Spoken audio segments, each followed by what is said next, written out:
Sir, സനാതനധർമ്മം പകർച്ചവ്യാധികൾ പരത്തുന്ന virus പോലെയാണ് എന്ന് വിശേഷിപ്പിച്ച തമിഴ്നാട് ഉപമുഖ്യമന്ത്രി നമ്മുടെ ഉദയനിധി സ്റ്റാലിൻ അദ്ദേഹത്തെ സ്വാഗതം ചെയ്തുകൊണ്ട് ശിവഗിരി മഠം കത്തെഴുതിയിരിക്കുകയാണ്.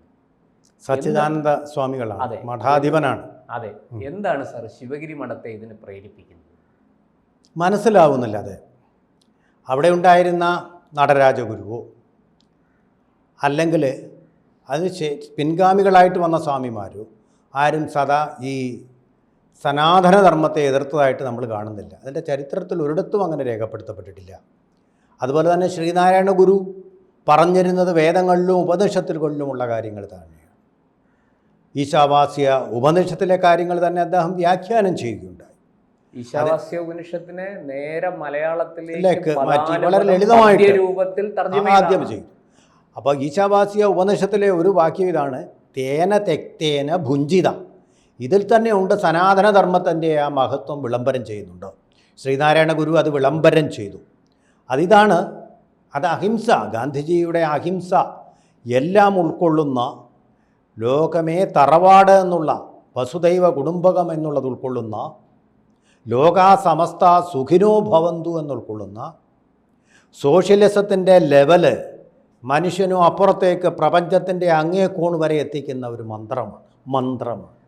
അതിൻ്റെ അർത്ഥം നമുക്ക് ഇപ്പോൾ പറഞ്ഞു തീർക്കാവുന്നതല്ല. തേന ഭുക്തേന, അവനു ആവശ്യമുള്ളത് മാത്രം, അത്യാവശ്യമുള്ളത് മാത്രം എടുത്തുകൊണ്ട് മറ്റുള്ളവർ അത് ഇനി വരുന്ന തലമുറകൾക്കും ഇല്ലാത്തവർക്കുമായിട്ട് നീക്കി വയ്ക്കുക എന്നുള്ളതാണ്. ഭൂമിയിൽ കാണുന്നതെല്ലാം സംഹരിച്ച് നമ്മുടെ ആവശ്യത്തിനായിട്ട് ഉപയോഗിക്കുക, ഉപഭോഗം നടത്തുക, സുഖിക്കുക എന്നുള്ളതല്ല. പ്രകൃതിയെ അങ്ങ് പറഞ്ഞത് ഞാൻ ഇടയ്ക്കൊന്ന് പറഞ്ഞോളൂ. അങ്ങ് പറഞ്ഞത് വളരെ ശരിയാണ്. ഞാനത് അങ്ങ് പറഞ്ഞപ്പോൾ എൻ്റെ മനസ്സിലൂടെ ഗുരുദേവന്റെ ആ തർജ്ജമയാണ്, ആ പറഞ്ഞോളൂ. എനിക്കത് ഈശ്വരൻ ജഗത്തിലെല്ലാം ആവസിക്കുന്ന കൊണ്ട് ചരിക്ക മുക്തനായങ്ങു നീ ആശിക്കരുതാരുടെയും ധനം. അതാണ് അത്യാഗ്രഹമില്ലാതെ. ധനം മാത്രമല്ല, നമ്മുടേതല്ലാത്ത ഒന്നും. ഒരു മരം പോലും വെട്ടണമെങ്കിൽ മരത്തിനോട് പ്രാർത്ഥിച്ചിട്ട് നിങ്ങൾ വെട്ടുക. ഒരു മൃഗത്തിനെ കൊല്ലാതിരിക്കുക. നിങ്ങളെപ്പോലെ ജീവിക്കാൻ അർഹത അതിനുമുണ്ട്. അതിനുമപ്പുറം ഉള്ള അഹിംസയുണ്ട്. ഭൂമിയിലുള്ള വിഭവങ്ങളെല്ലാം ചൂഷണം ചെയ്യുക. നിങ്ങളുടെ അത്യാഗ്രഹം കൊണ്ട് അത് ചെയ്യാതിരിക്കുക. അങ്ങനെ ചെയ്യാതിരുന്നു കഴിഞ്ഞാൽ എല്ലാവർക്കും ഉള്ളത് വിതരണം ചെയ്യാൻ കഴിയും. സോഷ്യലിസമാകും അത്. ഉള്ളവൻ ഇല്ലാത്തവന് വേണ്ടി മാറ്റിവെക്കുക. ഈ മഹാമന്ത്രങ്ങളുടെയൊക്കെ മന്ത്രണമാണ് ആ മന്ത്രത്തിലുള്ളത്. ഇത് ആർക്കാണ് നിഷേധിക്കാൻ കഴിയുക? തമിഴ്നാട്ടിലെ ഉദയനിധി സ്റ്റാലിൻ എന്ന് പറയുന്ന കരുണാനിധിയുടെ കൊച്ചുമകനായതുകൊണ്ട് മാത്രം മന്ത്രിയായ ഒരു വിവരദോഷിക്ക് അത് മനസ്സിലായിട്ടില്ലെങ്കിൽ പോകട്ടെ, നമുക്ക് ക്ഷമിക്കാം അയാളുടെ വിവരക്കേട്. പക്ഷേ ശിവഗിരി മഠത്തിലിരുന്ന് പഠിക്കുന്ന, മനനം ചെയ്യുന്ന സച്ചിദാനന്ദ സ്വാമികൾ അതറിയേണ്ടതല്ലേ? ശ്രീനാരായണ ഗുരുവിൻ്റെയും നടരാജ ഗുരുവിൻ്റെയും ഒക്കെ നിത്യചൈതന്യ യതിയുടെയും ഒക്കെ പീഠമായൊരിടത്തിരുന്നു കൊണ്ട് ഈ സനാതനധർമ്മത്തെ ദ്വേഷിച്ച ഒരു വിവരദോഷിയെ സ്വാഗതം ചെയ്യേണ്ട കാര്യം എന്താണ്? മാതൃഭൂമി നടത്തിയ അവരുടെ പബ്ലിസിറ്റിക്ക് വേണ്ടി നടത്തുന്ന ഫെസ്റ്റിവൽ എന്ന് പറയുന്ന എന്താണ് ഈ എനിക്കറിയില്ല. ഫെസ്റ്റിവൽ, അതിൽ വേറൊരു മന്ത്രവും കേട്ടു. രേവന്ത് റെഡ്ഡി, ആന്ധ്രാപ്രദേശിൻ്റെ തെലങ്കാനയുടെ മുഖ്യമന്ത്രി, കട്ടിംഗ് ദ സൗത്ത് ആവർത്തിക്കുന്നത് കേട്ട്. തെക്കൻ സംസ്ഥാനങ്ങളെല്ലാം ഒരുമിച്ച് ചെയ്യണം. ഉദയനിധി സ്റ്റാലിൻ പറഞ്ഞതിലുണ്ട്, തെക്കൻ സംസ്ഥാനങ്ങളെല്ലാം കൂടെ ഒരുമിച്ച് ഇന്ത്യയെ രണ്ടായിട്ട് കട്ട് ചെയ്യുക. മാതൃഭൂമി സംഘടിപ്പിച്ച ഫെസ്റ്റിവലാണിത്. ഇന്ത്യയുടെ ഐക്യത്തിനു വേണ്ടി, ഐക്യഭാരതത്തിനു വേണ്ടി, അതിൻ്റെ സ്വാതന്ത്ര്യത്തിന് വേണ്ടി നിലകൊണ്ട KP കേശവമേനോൻ സ്വാതന്ത്ര്യത്തിന് വേണ്ടി പിറവിയെടുത്ത പീഡിയരി വാങ്ങിച്ച് പിരിച്ചെടുത്തും പണമുണ്ടാക്കിക്കൊണ്ട് കഷ്ടപ്പെട്ടുണ്ടാക്കിയ സ്ഥാപനത്തിലിരുന്നു കൊണ്ട് ഇവരെയൊക്കെ ചുവപ്പ് പരവതാനി വിരിച്ച് സ്വാഗതം ചെയ്തതിന് വലിയ അക്ഷരങ്ങളിൽ പബ്ലിസിറ്റി. സച്ചിദാനന്ദ സമിതി സ്വാമി ഒരു വിവരക്കേട് കാണിച്ചിരുന്നിരിക്കട്ടെ, വലിയ ഒരു വാർത്തയായിട്ട് അത് കൊടുക്കേണ്ട കാര്യമുണ്ട്. അദ്ദേഹത്തിന് സ്വാഗതം കൊടുത്തു. എന്താണ് നിങ്ങളുടെ ഭാവം?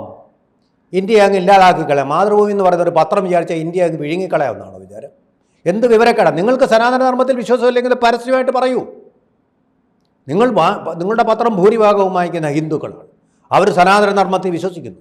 അതുകൊണ്ടാണ് കുംഭമേളയ്ക്ക് പോകുന്നത്. ഏതാണ്ട് 43 കോടിയോളം ആൾക്കാരാണ് ഇതിനോടകം പോയിട്ടുള്ളത്. ശബരിമല, തമിഴ്നാട്. ഉദയനിധി സ്റ്റാലിൻ പറഞ്ഞല്ലോ സനാതനധർമ്മം കുഷ്ഠരോഗമാണെന്ന്. എന്നാൽ അവിടെ നിന്ന് വരുന്ന ഏതാണ്ട് കേരളത്തിൻ്റെ ജനസംഖ്യയോളം വരുന്ന ശബരിമല ദർശിക്കാൻ വരുന്ന തമിഴ് നാട്ടുകാർ കുഷ്ഠരോഗികളാണ്. അവർ സനാതനധർമ്മത്തിൽ വിശ്വസിക്കുന്നതുകൊണ്ടാണ് ഈ കഷ്ടപ്പെട്ട് കല്ലും മുള്ളും ചവിട്ടിക്കൊണ്ട് മല കയറി അവിടെ പ്രാർത്ഥിക്കുന്നത്. തത്വമസി എന്നുള്ള ആ എഴുത്ത്, തത്വമസി, അത് നീ തന്നെയാകുന്നു എന്ന് പറയും. ഈശ്വരൻ വേറെയല്ല, ഏക ഈശ്വരൻ ഉള്ളത്, അതാണ് ഏറ്റവും വലിയ പുരോഗമനം എന്ന് പറയല്ലോ. അതിനപ്പുറം പോകുന്ന നിങ്ങൾ തന്നെയാണ് ഈശ്വരൻ നമ്മളോട് പറയുന്ന ആ തത്വം കൂടികൊള്ളുന്ന സ്ഥലത്തേക്ക് പോകുന്നു. അതാണ് സനാതനധർമ്മം. വിവരം വേണം അത് മനസ്സിലാക്കാൻ. ഞാനിതിനകത്ത് ആഴത്തിൽ പഠിച്ചിട്ടില്ല, പക്ഷേ എൻ്റെ സംസ്കാരം എന്നെ പഠിപ്പിക്കുന്നു. അത് ഒരു മുസ്ലിമും ഒരു ക്രിസ്ത്യാനിയും ഇന്ത്യയിലുള്ള ഒരു പൗരനും ഒരാൾക്ക് മുകളിലല്ല. എൻ്റെ മതമെന്ന് പറയുന്നത് മറ്റൊരു മതത്തിൻ്റെ മുകളിലല്ല. ഇതാണ് സനാതന സംസ്കാരം. ഉദയനിധി സ്റ്റാലിൻ എന്ന് പറയുന്ന ആ വിവരദോഷി അത് പറഞ്ഞപ്പോൾ വേറെ ഏതെങ്കിലും ഒരു മതത്തിൻ്റെ ആയിരുന്നെങ്കിൽ കലാപഭൂമിയായിട്ട് മാറി ഇന്ത്യയുടെ വിഭജന കാലത്തുണ്ടായതുപോലെ ചോര കാവേരി നദിയിൽ കൂടിയും കൃഷ്ണ നദിയിൽ കൂടിയും ഒക്കെ ഒഴുകുമായിരുന്നു, വൈകയാറിൽ കൂടി ഒഴുകുമായിരുന്നു. അത് സംഭവിക്കാത്തത് ഈ സനാതന സംസ്കാരം കൊണ്ടാണ്. അത് ഉദയനിധി സ്റ്റാലിൻ മനസ്സിലാക്കണം. കൈയടി കിട്ടുമെന്ന് കരുതി വിവരദോഷങ്ങൾ വെച്ച് വിളമ്പരുത്. നിങ്ങൾ മന്ത്രിയായതുകൊണ്ട് അതിനുള്ള അവകാശമൊന്നുമില്ല. പക്ഷെ ഞങ്ങളങ്ങ് സഹിക്കും. ഇതിനപ്പുറം വന്നാലും ഈശ്വര വിഗ്രഹത്തിൽ തുപ്പിയ വെളിച്ചപ്പാടിനെ സൃഷ്ടിച്ച MG-യെ സഹിച്ചവരാണ് ഞങ്ങൾ. ഞങ്ങൾക്കൊന്നും സംഭവിച്ചിട്ടില്ല. ബാബർ അതുപോലെ ടിപ്പു സുൽത്താൻ വന്ന് നശിപ്പിച്ച ക്ഷേത്രങ്ങൾ കണ്ട് കണ്ണീരൊഴുക്കിയിട്ടും തിരിച്ചൊന്നും ചെയ്യാതിരുന്നവരാണ്. അതാണ് സനാതനധർമ്മം. മനസ്സിലാവും. ഇന്ത്യയിൽ ജനാധിപത്യം അതിൻ്റെ ശ്രീകോവിലായ പാർലമെൻറ്റ് നിലനിൽക്കുന്നത് ഈ സനാതനധർമ്മം എന്ന് പറയുന്ന ആരൂഢത്തിൻ്റെ ബലത്തിലാണ്. ഒരു സംശയവുമില്ല. അല്ലാതെ ഇവിടുത്തെ മാർക്സിസ്റ്റ് പാർട്ടിയുടെ വാചാടോപങ്ങളുടെ ബലത്തിലല്ല. അവരിതൊക്കെ കണ്ട് സന്തോഷിക്കുമായിരിക്കും. ഇന്ത്യ എന്ന് പറയുന്ന ആ ഇൻ്റഗ്രേറ്റഡ് യൂണിറ്റ് തകർന്ന് തരിപ്പണമാവുന്നത് കണ്ട് നിങ്ങൾക്ക് സന്തോഷിക്കണമായിരിക്കും. പക്ഷെ അത് തകരില്ല.